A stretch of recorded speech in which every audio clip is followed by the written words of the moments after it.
Vladimir Putin pensou que poderia congelar o mundo e manter as cadeias de suprimentos globais como reféns. Mas no momento em que ele moveu seu peão, suas próprias cadeias de suprimentos começaram a se entupir uma por uma. Todos os portos de São Petersburgo a Novorossiysk estão agora se transformando em enormes estacionamentos de navios. Não são apenas os portos. Petroleiros transportando centenas de milhões de dólares em GNL e petróleo das águas de Omã para a costa chinesa estão esperando, presos no meio do mar. Os gasodutos Nord Stream estão agora se transformando em pilhas enferrujadas de sucata. Remessas de combustível nas ferrovias estão em um gargalo estratégico. Da Ásia à Europa, as rotas de caminhões russos estão se transformando em pilhas de metal nas passagens de fronteira. As famosas pontes logísticas de energia, que se estendem da Ásia à Europa, estão sendo fechadas hoje pelas ações conjuntas da Europa, China e Índia. O colapso da hegemonia energética da Rússia não é um declínio aleatório, mas uma operação de demolição que combina o estrangulamento legal sistemático do Ocidente com a traição pragmática do Oriente.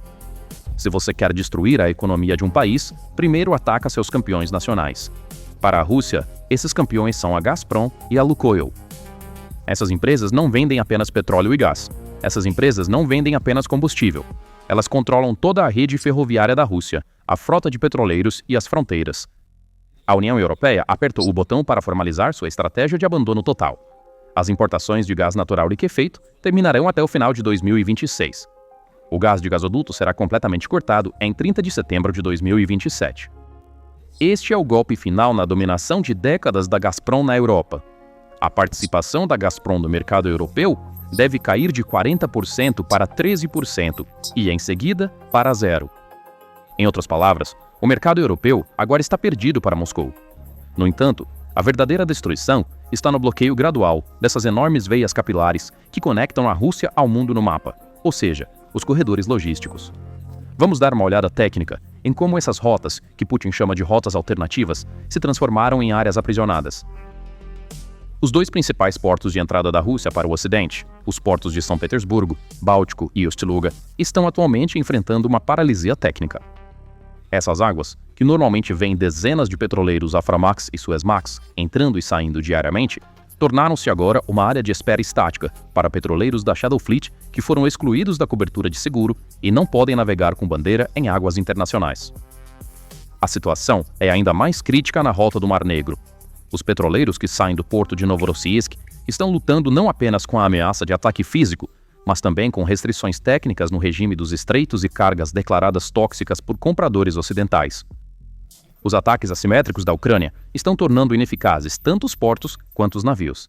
O petróleo bruto da Rússia atingiu o limite de capacidade de armazenamento nesses portos. Se esses navios não se moverem, as válvulas nos locais de produção terão que ser fechadas fisicamente, o que significa que os poços na Sibéria irão congelar. As linhas ferroviárias Transiberiana e Baikal-Amur, BAM, nas quais Putin depositou grandes esperanças, estão atualmente enfrentando estrangulamento logístico. Os caminhões-tanque de combustível, as cisternas, formaram filas que se estendem por milhares de quilômetros para o leste. Tecnicamente falando, 30% das locomotivas ferroviárias russas correm o risco de ficar fora de serviço, porque peças de reposição ocidentais e atualizações de software não podem ser obtidas. Quando os trens ficam parados nos trilhos, o combustível destinado às linhas de frente e o petróleo bruto destinado à China congelam na vasta estepe. E isso não é um atraso, é uma paralisação sistemática do sistema. No transporte rodoviário, as travessias do Cáucaso e da Ásia Central, conhecidas como a Rota Cinza, estão em completo caos. Comboios de caminhões saindo da Rússia estão presos em filas nas fronteiras da Geórgia e do Cazaquistão há semanas devido ao controle mais rigoroso das sanções. Caminhões russos já estão enfrentando dificuldades nas alfândegas europeias. Os custos logísticos atuais triplicaram. Frotas de caminhões, incapazes de encontrar peças de reposição, estão tentando continuar seu caminho canibalizando veículos existentes. Putin pensou que os caminhões voltariam, os trens funcionariam e os navios encontrariam portos. No entanto, quando olhamos para o mapa hoje, tudo o que vemos são rotas congestionadas e esperas intermináveis. Mas o verdadeiro colapso dramático está acontecendo nas rotas asiáticas. Putin estava conduzindo uma campanha de propaganda dizendo: se o Ocidente não nos quer, venderemos para o Oriente. China e Índia são nossos amigos, eles vão comprar. Os números gritam que essa propaganda desmoronou. Dados de Ocente e relatórios comerciais provam que o volume de comércio da Rússia com a China diminuiu em 2025 pela primeira vez nos últimos 5 anos. As exportações de Pequim para a Rússia caíram 9,9% em termos anuais.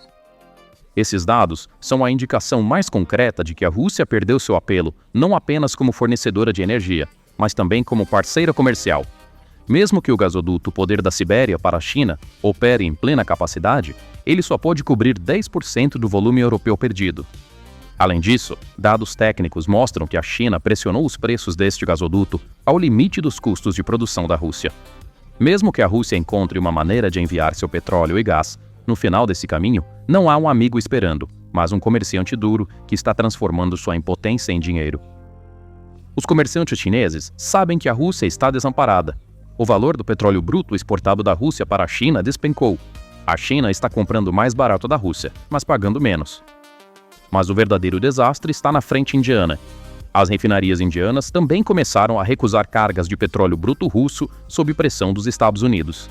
Tecnicamente falando, essa situação desencadeou um desastre logístico. As sanções secundárias impostas pelos Estados Unidos à Rosneft e à Lukoil criaram uma frota fantasma flutuando no mar. Pelo menos 12 petroleiros gigantes cheios de petróleo bruto russo estão ancorados na costa de Omã há semanas. Alguns também estão esperando na costa da China. Um total de 35 milhões de barris de petróleo estão esperando no mar, porque não podem ser vendidos. Então, por que esse petróleo não pode ser vendido? As novas sanções dos Estados Unidos assustaram os bancos.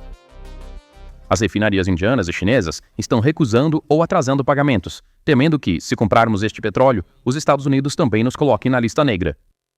A Rússia é forçada a oferecer descontos de até $30 por barril para vender seu petróleo. Mas a China e a Índia dizem: baixem ainda mais o preço ou não compraremos. A Rússia agora caiu na posição de mendigo no mercado global de petróleo. Tem um produto, mas não tem compradores. Tem compradores, mas não consegue transferir o dinheiro. Mesmo que pudesse transferir o dinheiro, é tão baixo que mal cobre os custos de produção. Veja, as importações de petróleo russo da Índia caíram para o nível mais baixo em 3 anos em dezembro, 1.100.000 barris por dia. A Rússia perdeu o mercado sírio, está lutando no mercado indiano. No mercado chinês, está à mercê da China. A porta europeia está fechada. A porta asiática só está aberta se você vender muito barato. Isso não é uma estratégia comercial, é um cerco. Então, como esse petróleo e gás natural invendáveis afetam o orçamento da Rússia? É aqui que a matemática entra em jogo, e a matemática não mostra misericórdia a Putin. O Ministério das Finanças da Rússia fez uma suposição ao elaborar o orçamento de 2026. Vamos vender nosso petróleo a uma média de $59 por barril. Esse valor era o ponto de equilíbrio do orçamento. Em outras palavras, o petróleo precisava estar pelo menos a $59 por barril para que o Estado pagasse salários e financiasse a guerra. Então, qual é o preço real? Em dezembro de 2025, o preço do petróleo russo Urals caiu para $39,18 por barril. A diferença é de $20 por barril. Considerando que milhões de barris são exportados, isso significa um déficit diário de centenas de milhões de dólares. Esses preços estão levando à eliminação direta do tesouro estatal. O Tesouro Russo experimentou uma queda anual de 49% nas receitas de petróleo e gás apenas em dezembro. Os últimos avisos do economista Dmitry Polivoy, apoiados por dados de campo, revelam a inevitabilidade matemática deste colapso. Polivoy prevê que o déficit orçamentário da Rússia excederá rapidamente o nível inicialmente planejado de 1,6% e saltará para 2,7%. Esta divergência é a evidência mais clara de que o fluxo de caixa necessário para financiar a máquina de guerra do Kremlin foi cortado. No entanto, a maldição da Rússia no setor de petróleo não se limita às dificuldades de vendas. A infraestrutura de produção está evoluindo para um colapso físico. As reservas em campos maduros na Sibéria estão se esgotando rapidamente, enquanto impossibilidades técnicas estão sufocando o setor. Especialistas observam que preços em torno de $40 por barril tornaram muitos campos não rentáveis, tornando inevitáveis os cortes obrigatórios. Fechar temporariamente poços antigos na Sibéria não é tão simples quanto fechar uma torneira de cozinha. No frio do Ártico, esse processo traz o risco de danos irreversíveis, como congelamento de poços, entupimento por cera e perda de pressão nos reservatórios. Análises da Kepler enfatizaram que esse risco de fechamento atingiu o pico devido às sanções e aos ataques de drones da Ucrânia, e que um congelamento nos campos do Ártico, especialmente durante os meses de inverno, devastaria permanentemente a produção. Os dados de dezembro de 2025 do Izvestia confirmam que a produção já caiu em 180 mil barris por dia. As sanções cortaram o acesso a equipamentos de perfuração, software e peças de reposição, com a retirada de empresas como Halliburton e Schlumberger. A Gazprom Neft anunciou uma escassez de 200 peças. Os contratos de transporte diminuíram em 46% e a infraestrutura não pode ser renovada. A indústria está canibalizando o equipamento existente. Equipamentos de terceiros países são caros, não há atualizações de software e a análise de dados em tempo real é limitada. Tudo isso está destruindo a carta de energia de Vladimir Putin. Este estrangulamento sistemático das receitas de energia desencadeou um efeito dominó na frente interna da Rússia, começando a dilacerar o tecido social. A gigante alemã de energia Uniper entrou com um processo de arbitragem internacional contra a Gazprom em Genebra. Você sabe quanto de compensação está sendo solicitado? Um total de 45 milhões de euros. A situação é ainda mais grave para a Lukoil. A Lukoil, a maior empresa privada de petróleo da Rússia, está atualmente sob o impacto das sanções ocidentais, especialmente as novas sanções secundárias dos Estados Unidos, que visam diretamente a Rosneft e a Lukoil. O que a administração da Lukoil está fazendo? Eles estão indo ao Kremlin e implorando: dê-nos isenções fiscais, estamos indo à falência. A empresa que alimentou o Estado russo por anos, agora está implorando ao Estado por caridade. Isso ocorre porque suas receitas de exportação evaporaram devido à queda dos preços do petróleo e às sanções. A Lukoil está tentando vender seus ativos internacionais. Está sendo forçada a sair de sua refinaria na Bulgária e de suas instalações na Itália. Isso significa que um gigante global de energia está se transformando em um jogador local, encolhendo e desaparecendo. No entanto, a situação também é grave para empresas russas, além da Gazprom e Lukoil. O ano de 2025 entrou para a história do comércio russo como um ano negro. No ano passado, apenas 173 mil novas empresas foram estabelecidas na Rússia, enquanto 233 mil empresas fecharam suas portas. O número de empresas que fecharam foi 26% maior do que o número que abriu. A atividade comercial colapsou completamente em 60 regiões, incluindo grandes metrópoles como Moscou e São Petersburgo. Isso não é apenas um dado numérico. Significa o desaparecimento da classe média russa e a perda da capacidade da indústria de se modernizar.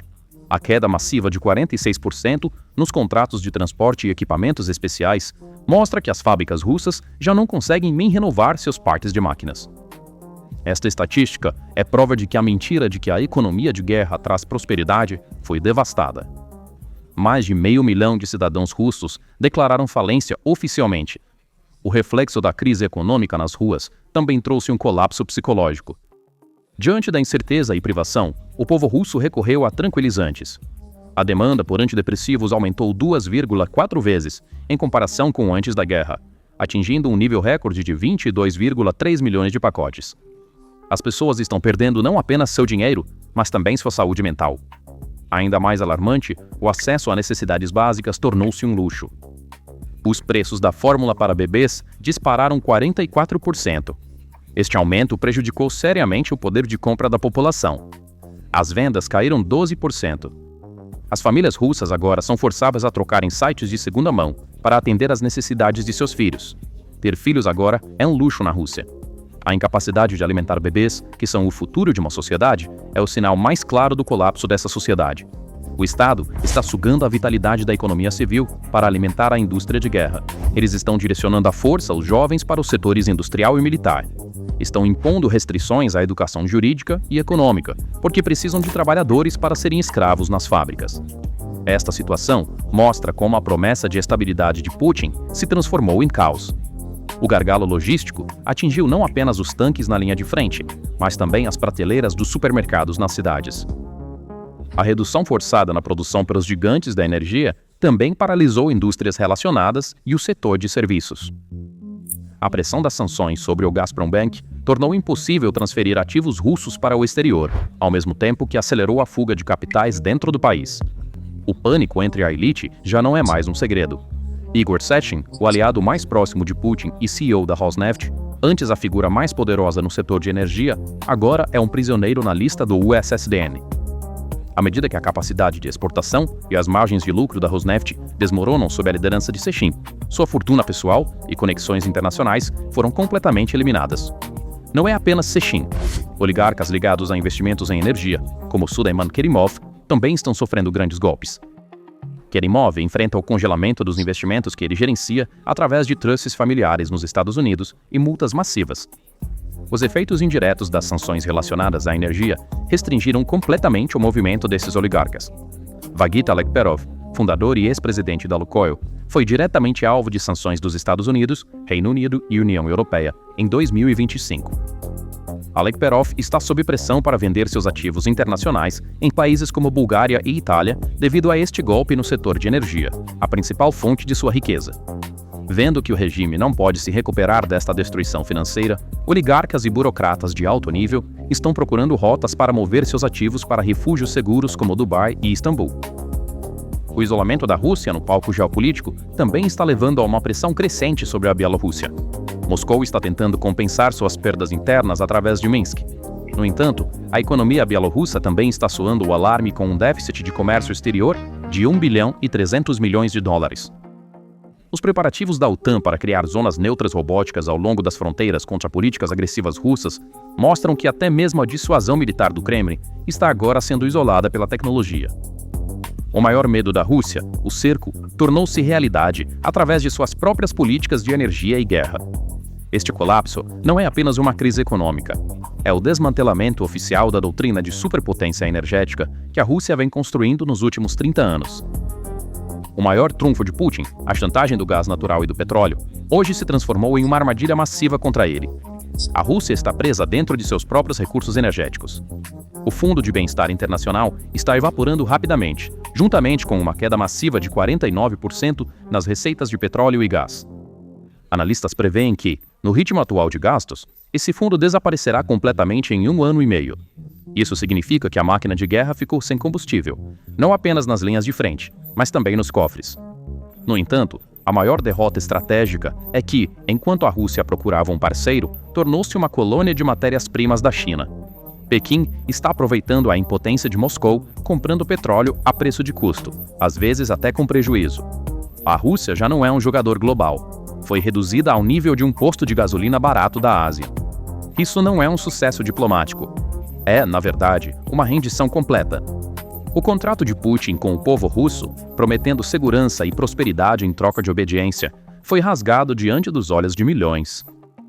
O império energético agora não é nada mais do que um monte de escombros, e enterrado sob esses escombros está o próprio futuro do Kremlin.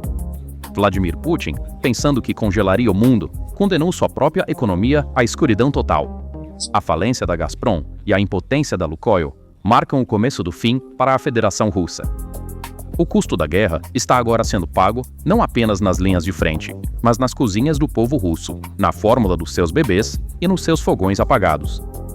As portas para a Europa estão trancadas. As rotas para a Ásia se transformaram em armadilhas. A carta da energia explodiu, deixando apenas escombros nas mãos do Kremlin. Como resultado, a espinha dorsal logística foi quebrada. Petroleiros estão encalhados no mar, caminhões estão presos na fronteira e vagões estão presos nos trilhos.